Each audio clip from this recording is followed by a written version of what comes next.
प्रिय छात्र एवं छात्राओं, आपका दिन शुभ हो। इस वीडियो में आपके पाठ्यक्रम में सम्मिलित बिहारी जी के दोहे, जो दो शीर्षकों के अंतर्गत हैं, भक्ति और नीति। तो यहाँ भक्ति के पदों की व्याख्या है। भक्ति में 8 पद सम्मिलित हैं, जिसमें से 4 की व्याख्या इस वीडियो में है। शेष 4 की व्याख्या अगली वीडियो में होगी, जिसका लिंक आप इस वीडियो के अंत में स्क्रीन पे पाएंगे, या आप प्लेलिस्ट खोल करके खोज सकते हैं, या डिस्क्रिप्शन बॉक्स में भी पा जाएंगे। और यह दोहा छंद है बिहारी जी के। तो पहले आइए शुरू करते हैं। इनका पहला दोहा है, मेरी भव बाधा हरो। मेरी भव बाधा हरो, राधा नागर शोर, जा तनिकी झाई परे, श्याम हरित दुति हो। कुछ शब्दों के अर्थ देख लेते हैं। भव बाधा मीन्स सांसारिक बाधा या सांसारिक दुख। हरो मीन्स हरण कर ले, समाप्त करें। नागर मीन्स चतुर, झाई मीन्स परछाई, दुत मीन्स चमक, Shyam means Shyam word Shri Krishna. Shyam means होता है काला, वर्ड मीन्स होता है रंग। तो कृष्ण जी को सांवला भी माना जाता है, और इनको नील वर्ण भी माना जाता है, नीले रंग का भी माना जाता है। हरित द्युति माने हरि कांति के आभा के या प्रसन्नचित्त होना भी है। इसकी व्याख्या को देखने से पूर्व हम इसके प्रसंग को जान लेते हैं। कविवर बिहारी राधा वल्लभ संप्रदाय से संबंधित है, इसलिए वह सर्वप्रथम श्री राधिका जी की वंदना करते हैं, और वह चाहते हैं कि राधिका जी की वंदना के माध्यम से ही वह श्री कृष्ण जी की कृपा के पात्र बन जाए। इसमें कहते हैं बिहारी लाल जी कि मेरी भव बाधा हरो, राधा नागर शोर। शोर माने वह, नागर मीन्स चतुर, राधा या राधिका जी, मेरी भव सांसारिक बाधा माने बाधाओं, कष्टों को, हरो माने हरण करना। कवि और बिहारी कहते हैं कि वह चतुर राधिका जी मेरी सांसारिक बाधाओं का हरण कर लें। जा तनिकी झाई परे, श्याम हरित दुति हो। जा माने जिसके, तन माने शरीर की, झाई मीन्स परछाई मात्र पढ़ने से, परे माने पढ़ने से, श्याम मीन्स श्री कृष्ण जी, हरित दुति हो। हरित दुति माने प्रसन्नचित्त हो जाते हैं, हरित कांति के हो जाते हैं। इसके हरित दुति होय के एक से अधिक अर्थ हैं, उसको हम आगे देख लेते हैं। सबसे पहले हम संदर्भ सहित व्याख्या एक बार पुनः देख लेते हैं। यह दोहा हमारी पाठ्य पुस्तक काव्य संकलन के भक्ति नामक पाठ से लिया गया है। इसके रचयिता कविवर बिहारी लाल। प्रसंग में राधा वल्लभ संप्रदाय के होने के कारण बिहारी लाल जी सर्वप्रथम राधा की ही प्रार्थना इसलिए करते हैं कि उनके माध्यम से वे श्री कृष्ण जी की कृपा के पात्र हो सकेंगे। वे कहते हैं कि, अब हम व्याख्या में देखते हैं व्याख्या, वह चतुर राधिका जी मेरी सांसारिक बाधाओं का हरण कर लें, जिनके शरीर की झलक मात्र पड़ने से भी भगवान श्री कृष्ण हरे हो जाते हैं या प्रसन्न हो जाते हैं।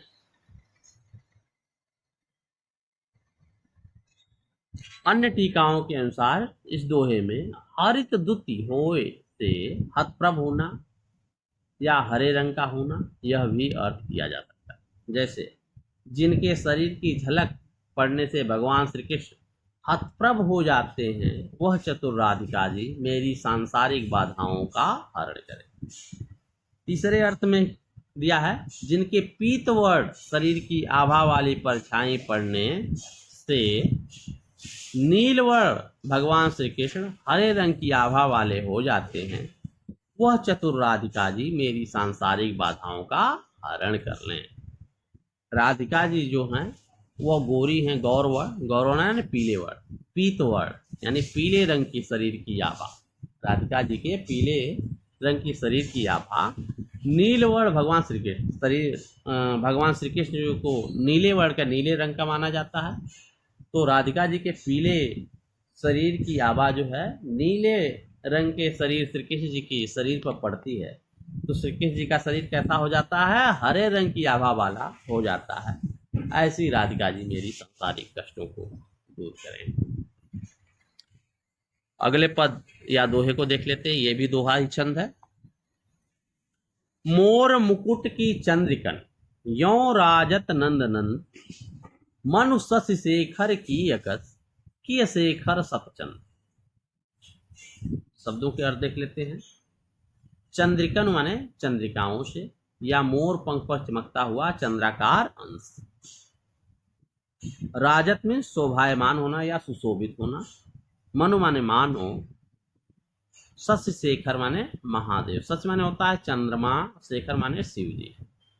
वह शिव जी जिनके माथे पर क्या है, चंद्रमा है, या जिनकी चोटी में चंद्रमा निवास करता है। आकाश माने ईर्ष्या। इस पद में बिहारी जी ने श्री कृष्ण जी के सौंदर्य या उनके मुकुट की सुंदरता का वर्णन किया है। बिहारी जी कहते हैं कि मोर मुकुट की चंद्रिकन यो राजत नंदन। नंद नंद माने नंद बाबा के नंद अर्थात श्री कृष्ण जी के सिर पर मोर पंख के से बनी हुई मुकुट की जो चंद्रिकाएं हैं, चंद्राकार अंश है, पंख में जो मोर के पंख में जो चंद्राकार अंश होता है वह यो माने ऐसे, राजत माने सुशोभित हो रहा है जैसे, मनु माने मानो। शशि शेखर की अकस किए शेखर सतचंद। मानो शशि शेखर शिव जी अर्थात महादेव जी की, अकस माने ईर्ष्या, शिव जी से ईर्ष्या करके किए शेखर सतचंद। शेखर माने शिव जी होता है, लेकिन यहाँ अर्थ कामदेव से होगा। सत माने सैकड़ों, चंद्र माने चंद्रमा। शिव जी से ईर्ष्या करके कामदेव ने सैकड़ों चंद्रमा धारण कर लिए हैं। एक प्रसंग है प्राचीन जिसमें शिव जी जो तपस्या में लीन थे और कामदेव जो हैं उनकी तपस्या को भंग कर दिए, जिससे क्रोधित होकर के शिव जी जो हैं वो अपने त्रिनेत्र से कामदेव को भस्म कर दिए। इस कारण कामदेव शिव जी से ईर्ष्या करते हैं। उसी का वर्णन यहाँ बिहारी जी ने किया है कि श्री कृष्ण जी के माथे पर मोर के पंख से बने हुए मुकुट में जो चंद्रिकाएं हैं वह ऐसे सुशोभित हो रही हैं कि मानो जैसे शिव जी से ईर्ष्या करके कामदेव ने सैकड़ों चंद्रिकाएं, सतचंद सैकड़ों चंद्रमाएं अपने माथे पर लगा ली हैं। इसकी व्याख्या को पुनः एक बार और देख लेते हैं। संदर्भ यथावत रहेगा, यानी पूर्व का ही। प्रसंग को देख लेते हैं। प्रस्तुत दोहे में कवि ने श्री कृष्ण जी के सिर पर रखे मोर मुकुट की चंद्रिकाओं का सुंदर वर्णन किया। व्याख्या में भगवान श्री कृष्ण जी के सिर पर मयूर पंख से बना हुआ मुकुट शोभा दे रहा है। उन मोर पंखों के बीच अंकित सुनहरी चंद्राकार चंद्रिकाएं देखकर ऐसा प्रतीत हो रहा है मानो श्री कृष्ण जी के रूप में कामदेव ने शंकर से प्रतिद्वंदितावश या ईर्ष्यावश सैकड़ों चंद्रमा अपने सिर पर धारण कर लिए हों।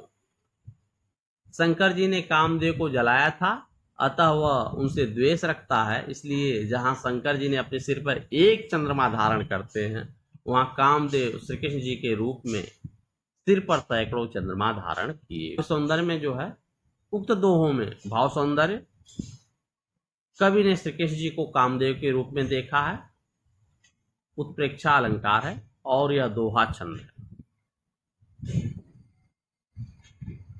अगले पद को देख लेते हैं। सोहत ओढ़े पीतपट श्याम सलोने गात, मनोस नीलमणि शैल पर आतप पर्यो प्रभात। सोहत माने सुशोभित होना। पीतपट, पीत माने होता पीला, पट माने वस्त्र। सलोने माने सांवला और या सुंदर भी होता है। नीलमणि माने नीले रंग की मणि वाला। शैल माने पर्वत। आतप माने धूप।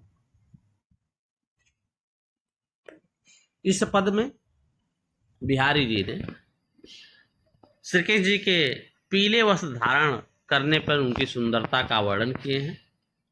वह कहते हैं कि सोहत ओढ़े पीत पर श्याम सलोने गात। गात मीन्स शरीर होता है।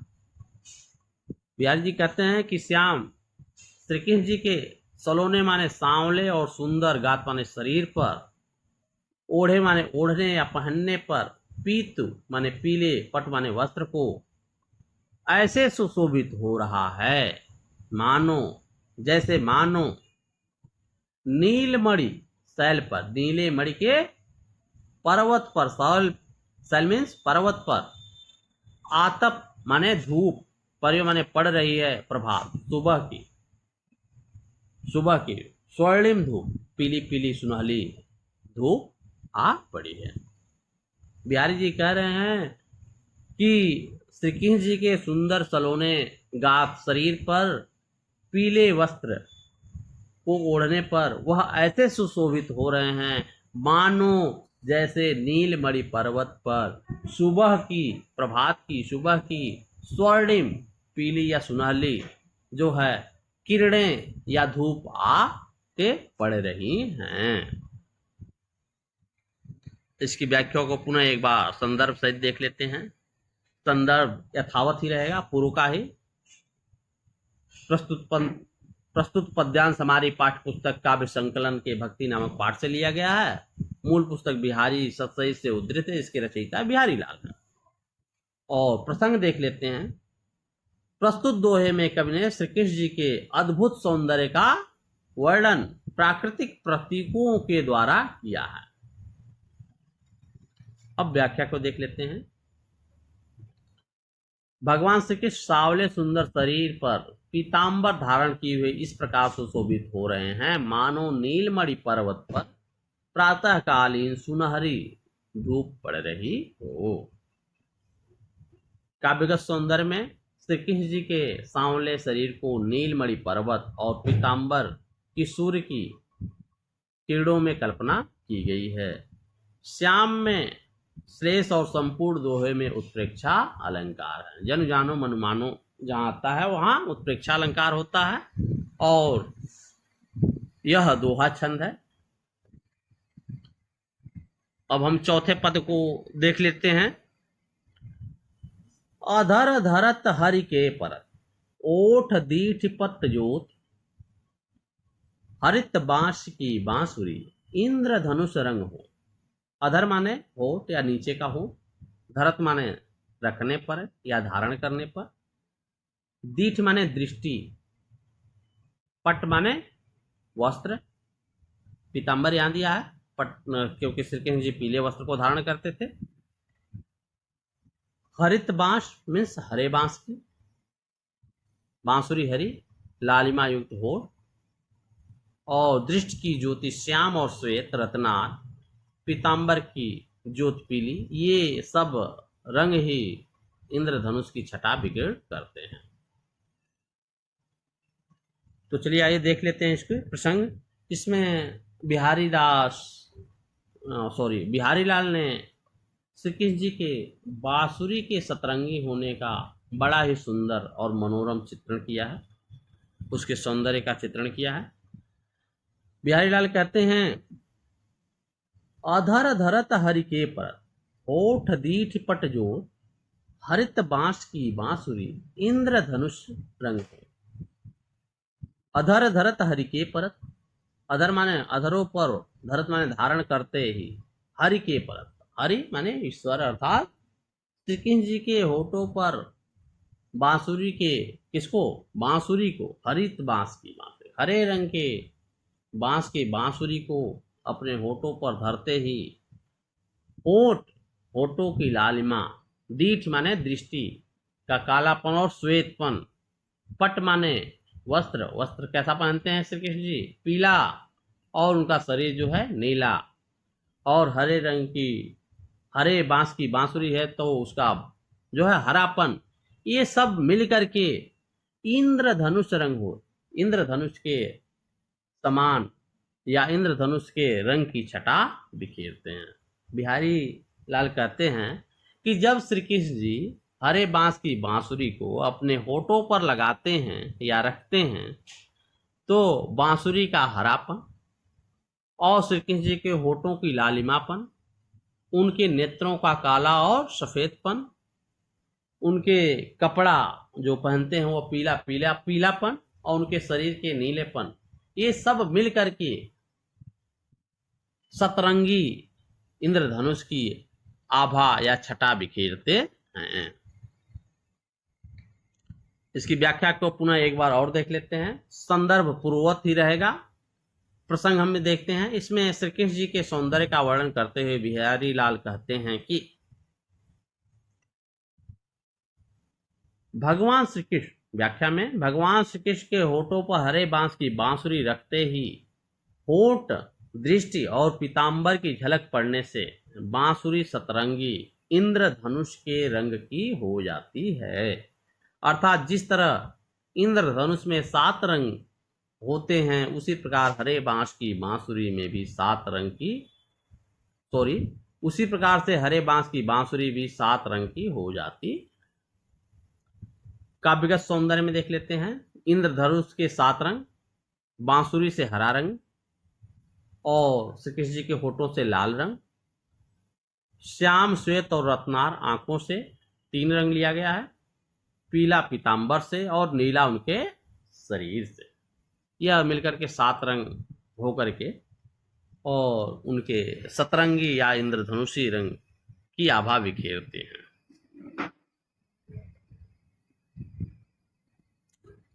इस वीडियो में से आगे के पदों की व्याख्या देखने के लिए आप